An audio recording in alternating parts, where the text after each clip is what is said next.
하나님께서 호세아 선지자를 통해서 심판과 회복을 선포하는 총 9편의 설교 중에 5번째 설교의 일부분입니다. 오늘은 그 중에 9장 1절에서 10절의 내용 속에 담겨진 하나님의 음성을 상고해 보겠습니다. 여러분에게 질문을 좀 드릴게요. 여러분, 예배를 뭐라고 생각하시나요? 예배는 이거다! 하나님께 드리는 제사. 예, 좋습니다. 아마도 이곳에 앉아 계신 모든 분들은 신앙생활을 하시면서 그래도 적어도 내 안에 예배는 이거야 라는 정의를 갖고 계시리라고 생각합니다. 물론 우리는 오랜 동안 신앙생활을 하면서 성경 공부, 세미나 혹은 설교를 통해서 예배가 무언가를 이미 배웠습니다. 그 배운 것을 근거로 해서 여러분들이 다 각자가 갖고 있는데 어떻게 보면 예배에 대한 개념의 정리가 여기에는 있지 가슴까지는 내려오지 않은 분들이 많이 있지 않을까라고 생각합니다. 어떤 분은 예배란 무엇이냐라는 질문에 그것은 하나님과의 만남입니다 라고 할 거고, 어떤 분은 소통입니다 라고 얘기할 것입니다. 어떤 분은 드리고 바친다는 기빙이 강조된 예배는 드림입니다 라고 말할 분도 계실 것 같습니다. 또한 혹시 이 자리에 앉아 계신 분들 중에서 헬라어, 히브리어에 굉장히 지대한 관심이 있어서 예배가 무엇인가를 따로 들여다본 분이시라면 신학적인 의미로 이렇게 알고 계신 분들도 적지 않을 것 같습니다. 예를 들자면 프로스퀴네오, 라트레이아라는 이 헬라어 단어를 알고 계신 분들은 예배란 하나님 앞에서 엎드리는 것이다. 그에게 절하는 것이다. 엎드려 절하세. 그때 쓰인 단어. 바로 예배입니다. 또한 그를 섬기는 거다. 그를 서브하는 거다. 라고 알고 계실 거예요. 여러분, 그래서요, 예배는 섬김이다 라는 이 단어 때문에 영어로 예배를 뭐라 그래요? 서비스라고 얘기를 하는 겁니다. 섬김이 강조된 거예요. 이 모든 것을 종합해서 우리가 세가족반에서 배운 예배의 정의가 있습니다. 기억하세요? 예배란 자신을 계시하시는 하나님에 대한 인간의 반응, 이게 예배의 바른 정의예요. 이 문장에는 핵심적인 2가지 사실이 들어있습니다. 하나는 뭐냐면 반드시 하나님이 먼저 우리에게 예배를 드리러 온 이 자리에게 자신을 나타내 보여주신다는 것입니다. 하나님의 계시, 하나님께서 나는 어떤 사람이고 나는 어떤 일을 행하며 나는 어떤 존재라는 것을 반드시 먼저 보여주시는 자리입니다. 그게 우선이에요. 그래서 독일어로 예배라는 단어, 아주 독특한 단어가 있어요. 독일어로 예배를 고테스딘스트라고 얘기를 해요. 고테스딘스트. 발음도 잘 안 되는데. 이 말을 직역하면 무슨 뜻이냐면 하나님의 서비스 라는 뜻입니다. 그러니까 독일 사람들은 예배를 드리자 그러면 우리는 내가 무엇을 준비하고 내가 무엇을 가지고 갈 거라고 생각하는 반면에 독일 사람이 갖고 있는 저 단어로 인해서 독일 사람들은 예배를 보러 간다 그러면 하나님이 오늘 나에게 무엇을 주실까를 기대한다는 것입니다. 하나님이 나에게 어떤 말씀을 하실까? 하나님이 나에게 어떤 모습으로 자신을 표현해 주실까라는 기대가 있다라는 것입니다. 하나님이 우리를 위하여 준비하고 봉사하신다. 이게 말이 되는가? 예배는 우리가 드려야지 뭐 하나님이 우리를 서브하는가? 그거를 기대한다는 것도 좀 어불성설, 말이 안 되지 않는가? 이런 분이 혹시 계실지 모르겠습니다. 여러분 기억하세요. 이런 게 기독교가 다른 종교와 다른 완연한 독특성입니다. 다른 종교에는 없는 거예요. 신이 인간을 위해서 먼저 봉사하는 자리, 먼저 서브하는 자리가 예배입니다. 이것에 대한 이해를 돕기 위해 예수님이 하신 비유 중에 이런 말씀을 하신 게 있어요. 누가복음에 보면 주인, 예수님이죠. 본인이 주인으로 표현해서 뭐라 그러냐면 지금 이 자리가 아니라 이 집이 아니라 떨어진 다른 곳에 가서 혼인잔치를 해요. 주인이. 그리고 늦은 시간에 집에 돌아오니까 종들이 자지도 않고 그 주인을 기다리고 있습니다. 주인이 감동을 받았어요.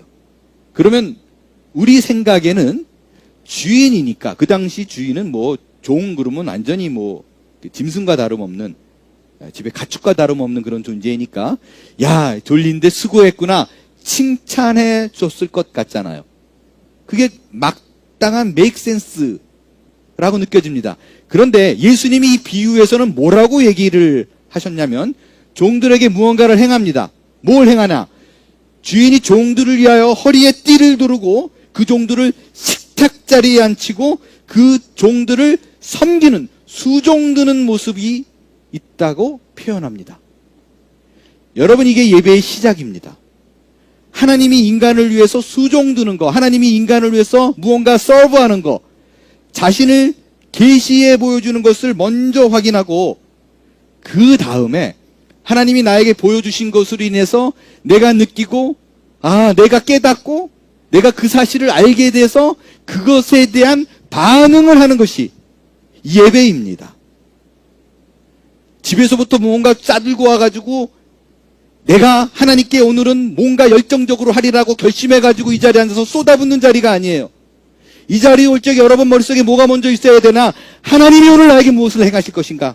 하나님이 오늘 나에게 어떤 표현을 하실 것인가? 하나님께서 나에게 오늘 나는 너를 위해서 내가 무엇을 했어라고 말할 것인가라는 기대를 갖고 앉아서 이 자리를 통해서 그걸 먼저 확인하고 그에 대한 반응, 그게 예배입니다.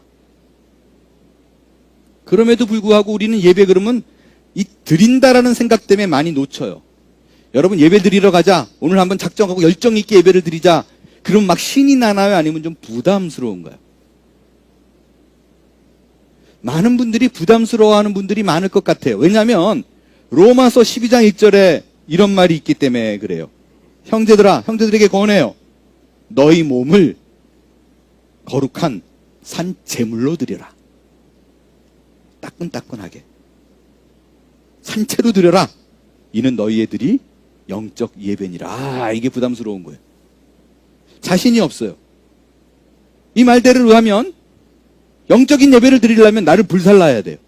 희생을 해야 돼요. 산제사로 드려야 돼요. 영적으로 온전함을 바쳐야 하는 것이 제일 먼저 내게 드는 예배에 대한 생각입니다. 부담스러워요. 우리는 예배에 대한 도전을 받습니다. 그래, 내가 산제물로 나를 한번 확 구워가지고 바쳐보자. 번제로 드려보자. 라고 생각합니다. 예, 맞아요, 여러분. 예배 그렇게 드려야 돼요. 그런데 이런 결심을 하는 거, 이런 내가 단단한 결심을 새해 기도 제목으로 적어가면서 결심을 한다고 할지라도 내가 아무리 노력하고 내가 아무리 나를 쥐어짜더라도 여러분의 힘으로는 결코 이런 예배 드릴 수 없습니다. 이런 예배가 가능한 것은 먼저 하나님이 내게 무엇을 하셨는가에 대한 묵상이 우선되어져야 됩니다. 하나님이 나에게 계시해 주시는 것, 보여주시는 것, 그것에 대한 반응이라고 생각해서 첫 시간 찬양으로 예배의 문을 열겠습니다부터 시작해서 축도 마치고 반주가 나오는 그 순간 마지막 끝까지 반주에 나오는 찬양곡에 하나님의 음성이 실려 들려서 나에게 말하는 것이 있을 것이다라는 기대. 저는 실제로 제가 전도사 시절에 그런 경험을 한 적이 있어요. 답이 없는데, 설교의 말씀을 아무리 기대해도 답이 없는데 축도 끝나고 반주가 나오는데 거기 찬양 가사로 답을 주시더라고요. 그러면 놀라는 거예요. 그러면 놀라는 거예요. 마지막 끝까지 하나님께서 분명히 오늘도 내게 말씀하실 것이다라는 걸 깨닫는다면 내게 있는 모든 것을 쏟아붓고 나를 산제사로 드리는 거 어렵지 않습니다. 자, 이제 여러분이 마음을 먹고 예배 자리에 나올 때 내가 무언가를 행하기 이전에 하나님이 나에게 주신 것이 무엇일까라는 기대로 앉았는데 그거를 족족 채워줘요. 알게 돼요. 아하, 이래서 하나님이 오늘 나를 이 자리에 불렀구나를 깨닫게 돼요. 그러면 여러분들이 어떤 반응이 나올 것 같아요? 이건 분명히 나에게 한 메시지야. 기뻐 뛰며 춤을 추게 될 겁니다. 다른 사람이 아니라 이건 진짜 나한테 한 거구나 라는 걸 알면, 야, 그 천지창조 하나님이 나 한 사람에게 관심 갖고 얘기한 거야? 라는 걸 깨닫게 되면 왜 찬양이 안 나와요? 왜 춤이 안 나와요? 덩실덩실 춤을 추게 될 거예요. 그 예배는 축제요, 잔치가 될 거예요. 느헤미야 때 이런 일이 벌어졌어요. 백성들을 수문앞 광장 앞에 모이게 합니다. 그래서 그때 백성들에게 하나님의 말씀을 쫙 읽어줘요. 그리고 그 말씀을 해석해서 백성들을 깨닫게 합니다. 무슨 말이에요? 이 작업이 뭐냐면 그냥 공중을 울리는 소리가 아니라 하나님이 너에게 지금 이렇게 얘기하는 거야 라고 해석해줘서 밝히 알려주는 거예요. 먼저 알게 됐어요. 아, 하나님이 이런 일을 나한테 행하시는구나 라는 것을 깨달은 이스라엘 백성이 그때 어떤 반응을 보여요? 다 웁니다. 자, 여러분 여기까지 한번 생각해 볼게요. 오늘 이 시간 예배 중에 바로 이 반응이 오늘 예배 중에 터져 나왔다라고 생각해 보겠어요. 제가 설교를 쫙 했는데 한 사람도 빠짐없이 전 교인이 울어요. 근데 이렇게 눈물을 주룩주룩 훌쩍거리는 게 아니라 회개의 눈물, 통한의 눈물, 가슴을 치며 통해 자복하는 일이 전 교인에게 한 사람도 빠짐없이 벌어졌다고 한번 생각해 보겠어요. 자, 여러분 이 예배를 마치고 여러분들이 뭐라고 얘기할 것 같아요, 서로?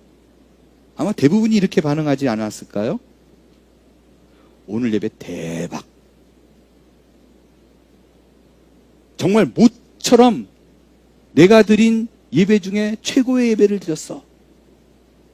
어떤 이는 그 말을 듣고 최고의 수준을 넘었어. 난 다시는 이런 예배를 하나님의 만지심이 있을 것 같지도 않아. 전율이 왔어. 뭐 이런 얘기가 계속 오고 갈 거 아니에요.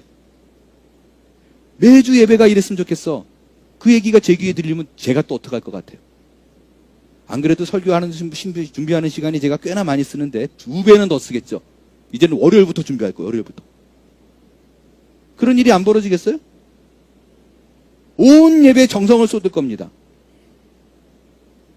그리고 저는 자신 있게 하나님이 우리의 가슴을 만졌습니다. 이것이 예배이고 우리의 반응입니다라고 선포할 거예요. 그런데 느헤미야는 어떻게 했는가? 느헤미야는 전혀 뜻밖의 말씀을 울고 통해 자복하는 백성들에게 던집니다. 뭐라고 얘기해요? 울지 마! 라는 거예요. 슬퍼하지 말고 울지 마라. 그리고 잔치를 벌여라. 정반대의 말을 얘기해요. 너희는 가서 살찐 것을 먹고 단 것을 마시고 가진 것을 나누어 줘라. 여호와로 인해 기뻐하라. 이것이 신자가 가진 힘이다. 하나님이 너희를 만지셨다라는 것을 알게 되면 왜 우느냐? 기뻐해야지. 너에게 개인적으로 말씀하신다는 걸 안다면 이제는 복된 눈물이 아니라 웃음과 기쁨과 만족과 찬양이 터져나와야 된다라고 얘기를 합니다. 예, 그렇습니다. 여러분, 예배는 잔치입니다. 축제예요. 예배는 시끌벅적해야만 합니다. 기뻐 춤을 추며 서로에게 내가 지금 누리고 있는, 느끼고 있는 이 감정과 사랑을 나눠주는 거예요. 그게 예배입니다. 이거는 우리가 예배는 거룩의 자리라고 생각해서 몸가짐하는 우리의 태도와 성경이 말하는 거룩과는 얼마나 다른가를 알 수가 있는 장면입니다. 오늘 본문은 이스라엘 백성들이 추수감사 제사를 하나님께 드립니다. 아마도 이때가 맥추절 혹은 초막절 때 제사의 한 장면으로 학자들은 얘기합니다. 이들은 이 감사절을 통해서 하나님 앞에 자기의 감정을 폭발합니다. 잔치를 벌여요. 제물을 바치고 떡과 포도주를 먹고 마시면서 너무너무 기뻐합니다. 이들은 분명히 하나님을 예배하며 기뻐했습니다. 지금 우리는 예배는 축제요 잔치라고 했어요. 그래서 그들이 그렇게 예배를 했더라고요.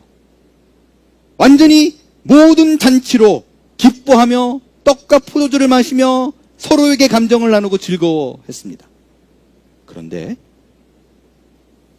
이렇게 예배하는 그들을 향해서 하나님이 진노합니다. 그리고 너 이 제사 집어치워. 기뻐하지 마. 라고 하면서 뭐라 그러냐면 너희들 지금 그렇게 기뻐하고 뛰노는 거 이거 죄야. 너희를 반드시 벌하리라라고 선포합니다. 이게 무슨 소리예요? 이게 무슨 소리예요? 그들은 예배를 기쁨으로 알고 그렇게 행했습니다. 근데 뭘 잘못했길래 하나님이 이걸 죄악이라고 얘기하고 진노하는가? 왜 하나님이 이런 반응을 보이는가? 그 이유는요, 그들은 기뻐 뛰며 즐거워하고 하나님께 제사했는데 하나님이 지시하고 하나님이 가르쳐준 방법으로 제사하지 않았어요. 바알신을 섬기는 방법으로 예배합니다. 하나님께서는 이것을 음행이라고 말씀하시면서 진노하시는 거예요. 아니 그러면 바알신으로 예배라는 건 뭐가 다른가? 어떻게 예배를 드렸기 때문에 하나님께서 어떻게 도대체 이들이 드리는 예배를 보고 야 너 그건 내 백성이 드리는 예배가 아니야 이방 사람이 드리는 예배지라고 얘기했는가? 학자들은 이 부분을 가지켜서 보통 두 가지로 얘기해요. 1절에 음행이라는 단어를 두고요. 타작마당에 모여서 하나님을 예배한다고 했는데 바알신을 제사할 때 했던 그 제사 방법 난잡한 성행위로 예배를 했다라고 생각합니다. 여러분 그 호세아서를 제가 시작하면서 이들이 바알신을 앞에서 예배하는 방법이 어떤가라고 말씀을 드렸죠. 난교. 아주 혼잡한 성교 파티를 벌려서 하늘에 있는 바알신이 그것을 보고 자극받아서 내뿜는 분비물이 비다 라고 생각했어요. 그런 식으로 예배를 했다. 난교를 벌였을 거로 생각합니다. 또 다른 하나가 있습니다. 그거는 10절에 보니까 우상에게 몸을 드렸다라는 표현을 비춰봐서 호세아보다 앞서 있던 선지자가 엘리야거든요. 엘리야 시대에 바알신에게 제사를 했던 방법을 성경은 그리고 있어요. 열왕기상에 보면 갈멜산에서 엘리야하고 바알신을 제사하는 제사장들하고 한판 붙은 적 있죠. 누가 진짜 신이냐, 누가 진짜 하나님이라고 붙은 적이 있었어요. 그때 바알신을 섬기던 제사장들이 어떤 방법으로 제사를 했느냐? 칼과 창으로 규례를 따라 그들의 룰을 따라서 자기의 몸을 찢었어요. 상하게 했어요. 그래서 피를 쏟아내게 했습니다.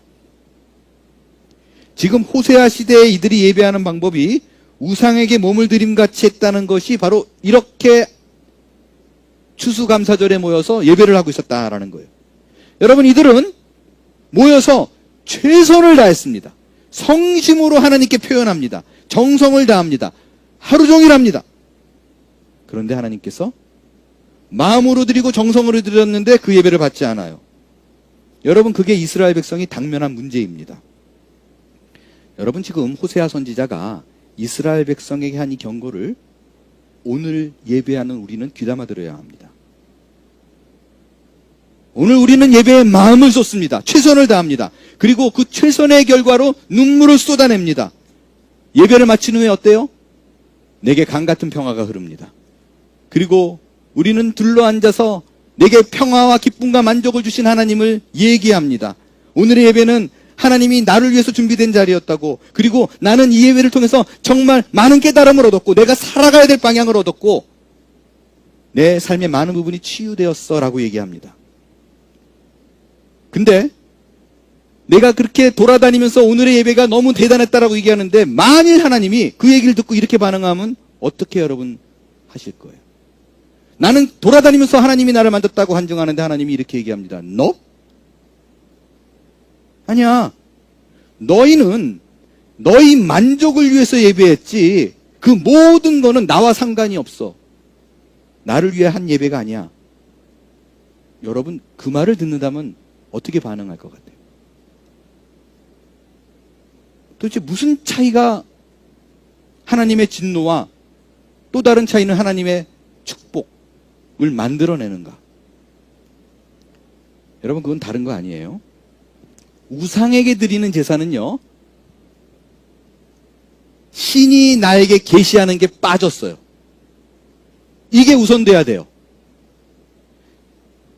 하나님이 나에게 어떤 말씀을 하시고 어떤 계시로 나타났는가를 먼저 인지하는 게 빠졌어요. 그들은 오로지 내 헌신과 희생이 주가 된 제사예요. 그들은 자기의 신에게 충성을 보기 위해서 몸을 막 가릅니다. 그런데 그 제사는 하나님이 받지 않아요. 우리의 예배는 정말 선행되어져야 되는 거, 나의 정성과 충성보다 하나님이 무엇인가, 하나님이 나에게 어떤 일을 행하시는가를 인지하는 것이 훨씬 더 중요합니다. 거기에 집중하는 거예요. 하나님은 분명히 우리의 예배를 통해서 말씀하십니다. 우리에게 한 주간 내가 너에게 어떤 일을 행했다라고 얘기를 하고, 이를 통해서 하나님이 원하시는 우리의 삶이 무엇인가를 설명해 줍니다. 예배를 통해서 반드시 우리에게 계시합니다. 그러나 이런 기대와 이런 개념 전혀 없이 내 정성과 충성을 가지고 한 보따리를 갖고 와서 모든 것을 다 쏟아놓고 가야지라고 결심을 했다면, 그래서 그분이 나에게 행한 일을 놓친다면 그게 바로 우상에게 바친 제사입니다. 여러분, 우상에게 바친 제사를 드린 후에요, 그들이 기뻐했나요? 좌절했나요? 기뻐했어요. 이 헷갈리기 시작해요. 그들이 우상에게 제사를 지낸 다음에 허전함이 생기고 답답함이 생기고 이래야 되는데 그들이 기뻐했다고요. 기뻐했어요. 하나님께 제사를 드리는 우리는 하나님께 진정으로 예배를 드리면 뭐가 찾아와요? 기쁨이 찾아와요. 우상에게 드린 제사도 기쁨이 있고 하나님께 드리는 제사도 기쁨이 있습니다. 예배의 결과가 똑같아요. 그런데 결과적으로는 같은데 어느 신을 예배했던 만족이 있고 기쁨이 있는데 하나님은 우상에게 바친 제사는 무가치하다라고 얘기를 해요. 여러분 생각해 보세요. 우상에게 바치는 제사도 기쁨이 있고 하나님께 바치는 제사도 기쁨이 있다면, 똑같다면 굳이 하나님을 예배하라고 말할 필요가 있나요? 여러분 사이비 종교 집회 한번 참석해 본 적 있어요? 이단 종교? 물론 저도 없어요. 근데 저는 영상을 통해서 집중적으로 많이 봤어요. 도대체 뭘 갖고 예배하는가? 너무 궁금하잖아요. 어떻게 이렇게 바보 같은 일이 일어날까? 놀라운 사실을 알려드리겠습니다. 그들의 예배, 종합운동장 빌려가면 수만 명이 모여서 드리는 그 예배, 정말 거짓말 조금 보태고요, 다 즐거워합니다. 애들까지 즐거워합니다. 애들까지도 깡총깡총 뛰면서 좋아해요. 여러분 생각해 보세요. 그들이 바보가 아니잖아요. 세뇌당한 게 아니라고요. 분명 그 안에도 뭔가 있는 거예요. 뭔가 있기 때문에 그 종교를 믿고 나니까 자기의 삶의 변화가 생기고 목표가 바뀌고 자기에게 얻어지는 무언가가 있기 때문에 그 자리에 앉아 있는 거라고요. 엄청나게 많은 사람들이 아무 이유 없이 그 자리에 앉아 있을 리가 없습니다. 분명히 그들이 믿고 있는 종교를 통해서도 이전보다 다른 삶을 살고, 여러분 이단 종교 간증 들어보세요. 우리가 하는 것보다 훨씬 더 간증 많아요. 우리는 막 끄집어내야 되잖아요. 누구 없어요? 그들은 막 서로 일어나가지고 간증하려고 그래요. 병 나은 간증이 있어요. 사업 망해가던 사람이 어느 날 떼돈 벌었다는 간증이 있어요. 집 나갔던 아들이 돌아왔다라는 간증도 있어요. 그러면 그런 상황 속에서 불신자들이 놓고 비교합니다. 기독교, 이단. 그들이 볼 때 뭐가 달라요? 똑같아요. 그들도 막 찬양하면서 넉나간 사람처럼 하고, 우리도 막 부르는 게 불신자가 보면 다 정신 나간 사람들 같아요. 여러분 북한에서 막 온 사람들이 한국에 남한 땅에 와가지고 예배를 드리면 제일 먼저 하는 얘기가 뭔지 아세요? 지금 이게 하나님을 노래하는 것과 김일성을 찬양하는 것과 뭐가 다를까? 거기에 헷갈려요. 그들이 보면 똑같아요. 여러분에게 질문 드릴게요. 여러분은 이단으로 가지 않고 지금 이 자리 한몸교회에 나와서 정통 기독교 예배를 드리고 있습니다. 그렇다면 여러분이 기독교를 택한 이유가 뭐예요? 그러니까 아무리 생각해도 그들에게는 없는데 우리에게는 있어요. 자신 있게 말해서 그래 똑같이 예배를 드리고 기쁘지만 그들에게는 없고 우리는 이게 있어. 하나만 얘기해 보세요. 뭐 있어요? 그들에게는 없고 우리에게는 있는 거. 딱 떠오르는 거 얘기해 보세요. 영생이라고요? 천국이라고요? 여러분 그거 기독교만 갖고 있는 독특성 아니에요. 이단도 영생이 있고 천국이 있어요. 우리만 천국 간다고 주장하지 않아요. 그들도 자기 종교를 창시한 사람을 믿으면, 파운더를 믿으면 천국 간다고 얘기해요. 신천지에서는 이만희 씨가 보혜사고 재림주예요. 그를 믿으면 천국에 간다고 얘기합니다. 똑같아요. 그럼 뭐가 다른 거예요? 불신자들이 보기에 야 이건 진짜 다르네. 이것 때문에 기독교 믿어야겠네. 있어요? 우리가 하나님을 믿는 것이나 무슬림들이 알라를 믿는 거나 하등의 차이가 없습니다. 우리가 예배를 보고 만족하듯이 그들도 예배를 보고 기쁨과 만족이 있다고요. 그럼 도대체 그들의 예배를 드린 후의 기쁨과 우리가 예배를 드린 후의 기쁨 어떤 차이가 있느냐라는 거예요. 우리가 누리는 크리스찬의 기쁨은 뭐를 도대체 얘기하는가라는 부분입니다. 우리의 기쁨과 저들의 기쁨은 본질의 기쁨인가 현상의 기쁨인가의 차이입니다. 지금 이들이 추수감사제를 드리며 기뻐하는 이유는 다른 거 아니에요. 그들의 곡간에 곡식이 있고 술틀에 포도주가 있고 장막 안에 떡이 있기 때문에 그렇습니다. 내 눈에 보이는 무언가 주어지는 것으로 인해서 그들은 누가 시키지도 않아도 저절로 기뻐 뛰며 찬양하고 좋아하고 제사하는 거예요. 그들이요 너무 풍족해요. 근데 이게 도대체 어디서 온 거야 라고 생각하니까 분명한 게 있어요. 하늘로부터 왔어요. 하늘로부터 왔는데 그 하늘이 누군지가 분명하지 않은 거예요. 이 하늘이 누군가 고민해 보니까 자기네가 조상 때부터 믿었던 여호와 하나님인지 아니면 여기가 가나안 땅이니까 가나안 땅의 신 바알로부터 왔는지 헷갈리는 거예요. 그래서 어떻게 해요? 주체가 분명하지 않으니까 누구에게 제사를 했다간 한 신이 분명히 삐질 것 같아요. 어떤 방법을 했느냐? 여호와의 명절에 바알 신을 제사하는 방법으로 제사합니다. 그래서 둘을 만족시키려고 그래요. 양신을 섬기는 거예요. 한 신을 불편하게 만들고 싶지 않아요. 그게 이들이 결정하고 행한 거예요. 여러분 이들이 드리는 감사는 내 손에 주어진 결과가 만족스러워서 드리는 감사예요. 이걸 누가 줬는지 상관없어요. 하여간 준 사람은 있다. 준 신은 있다. 그들에게 감사하자. 그러나 기독교의 감사는 다릅니다. 어떻게 다른가? 가장 본질적인 감사. 창조주 그 하나님이 나의 하나님이라는 것에 대한 본질적인 감사예요. 이 세상을 창조하고 주관하고 모든 것을 가능한 분이 내 인생을 붙들고 있다라는 그 단순한 하나의 사실로 인해서 터져나오는 감사가 드릴 수 있는 거, 그게 기독교의 감사예요.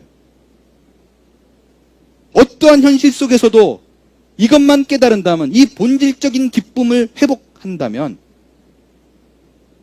어떤 조건과 환경 속에서도 감사할 수 있고 그걸 확인하는 자리가 예배의 자리예요. 그래서 우리의 예배는요, 다시 말씀드립니다. 내가 무엇을 하는가에 중심이 있지 않습니다. 하나님이 내게 무엇을 행했는가를 먼저 계속 끊임없이 확인하십시오. 그러면 나에 대한 반응은 자연스럽게 이어지는 거예요. 10절에 보면 하나님이 우리를 보는 눈이 어떠한가를 얘기해요. 하나님이 우리를 보는 눈이 광야에서 포도 보는 것 같고 무화과나무에서 처음 맺힌 첫 열매를 보는 것 같다고 얘기를 해요. 뭐 설명 필요 없을 것 같아요. 사막에서 포도를 발견해. 우와, 이거 뭐 얼마나 반갑겠어요. 얼마나 귀하게 느끼겠어요.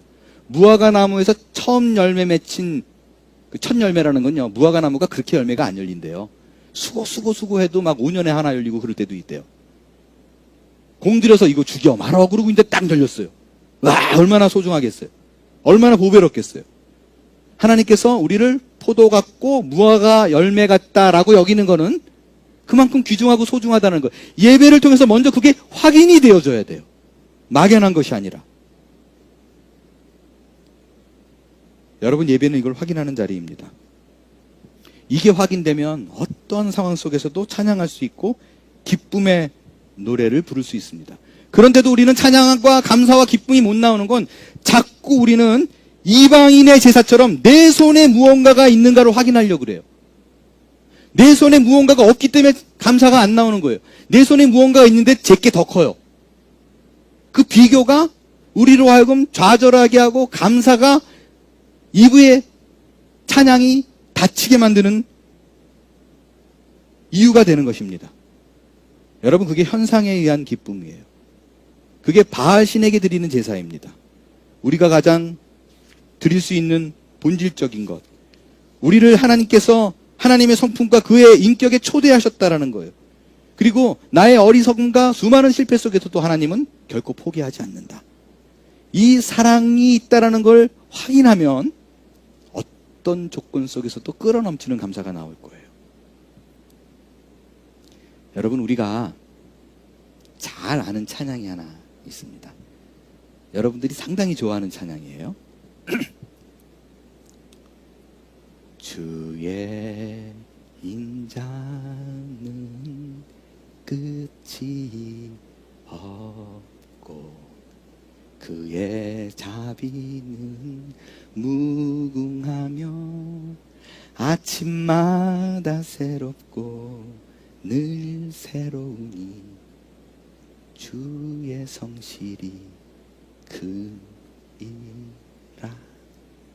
성실하신 주님. 여러분, 이 찬양 얼마나 좋아요. 여러분, 이 찬양을 여러분이 언제 부를까요? 너무너무 주어진 게 감사해요. 아침에 눈 떴더니 깨달음이 막 오는 거예요. 야, 하나님이 나에게 이런 일을 행했구나. 야, 오늘 내게 이런 좋은 일이 있었는데 그게 하나님이 하시는구나. 그러면 주의 인자는 끝이 없고 성실하신 주님이란 찬양이 마구마구 쏟아져 나오는 거예요. 이 찬양을 들으면 또 어떤 느낌이 들어요? 하나님의 사랑이 끝이 없대요. 다함이 없대요. 아침마다 새로운데 그 하나님의 사랑이 늘 새롭대요. 그 똑같은 걸 계속 주는 게 아니라 계속 여러 가지 각양각색의 좋은 것들을 우리에게 베풀어 주신다는 느낌이 있습니다. 그게 가능한 건 우리 주님이 성실하시대요. 그걸 깨닫고 나면 막 찬양이 나옵니다. 맞죠? 딱 그런 상황이 떠오르죠. 근데 여러분, 이 찬양은 성경의 구절을 뽑아다가 조금 애드해서 곡을 붙인 거예요. 성경에 정확히 이 가사가 있습니다. 어디에 있을까요? 누가 한 말일까요? 예레미야입니다.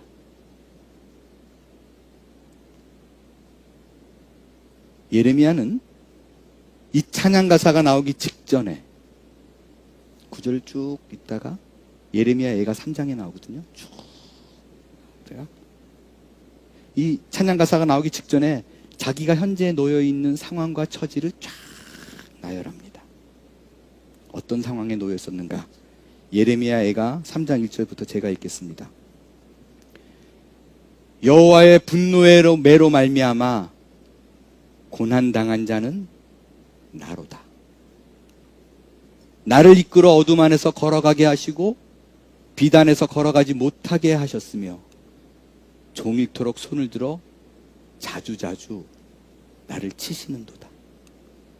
나의 살과 가죽을 쇠하게 하시며 나의 뼈들을 꺾으셨고 고통과 수고를 쌓아 나를 애우셨으며 나를 어둠 속에 살게 하시기를 죽은 지 오랜 자 같게 하셨도다.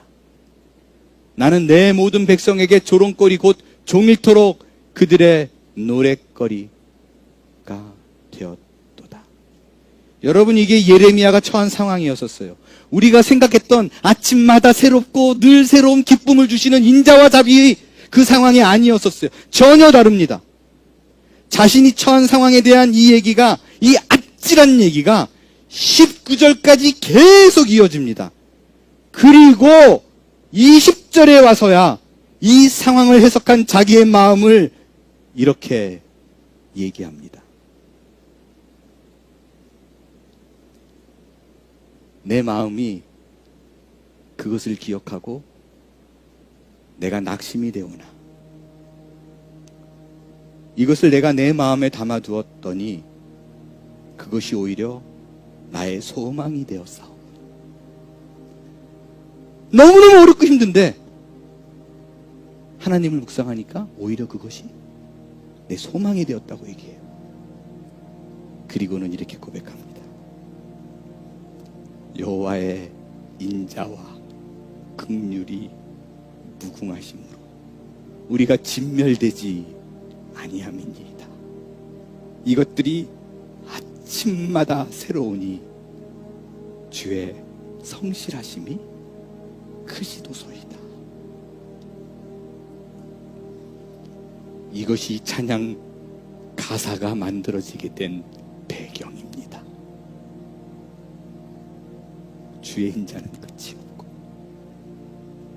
그의 자비는 무궁하며 아침마다 새롭고 늘 새로우니 주의 성실이 큽니다. 최악의 고통 상황 속에서도 예레미야가 주의 인자와 성실이 무궁하고 나를 향한 그 자비가 영원하더라 라고 노래할 수 있었던 이유는 단 하나, 그는 하나님을 예배하고 제사하는 것이 본질적인 부분에 묶여 있었지 현상에 있지 않았기 때문입니다. 본질이 뭐예요? 하나님이 나와 함께한다, 나를 포기하지 않으며 떠나지 않는다라는 것입니다. 저는 이 본질적인 감사와 기쁨이 여러분에게 넘치기를 바랍니다. 이제부터 이후로도 바알의 제사가 아닌 하나님께 드리는 제사, 하나님이 누구신가를 먼저 발견하는 제사, 나를 향한 그 사랑이 무언가를 깨닫는 제사, 그것이 우선되기를 여러분에게 바랍니다. 이 기쁨의 제사는 오직 한 가지, 예수 그리스도가 나의 소망이요 빛과 힘이 되신다는 것을 잘 아는 자가 누릴 수 있는 기쁨입니다. 이 사실을 기억하셔서 주 예수 그리스도라는 그 소망의 거룩한 반석 위에 굳건히 서서 복음 안에서 참 기쁨의 제사를 날마다 새롭게 올려드리는 저와 여러분이 다 될 수 있게 되기를 바랍니다. 일어나 찬양하겠어요.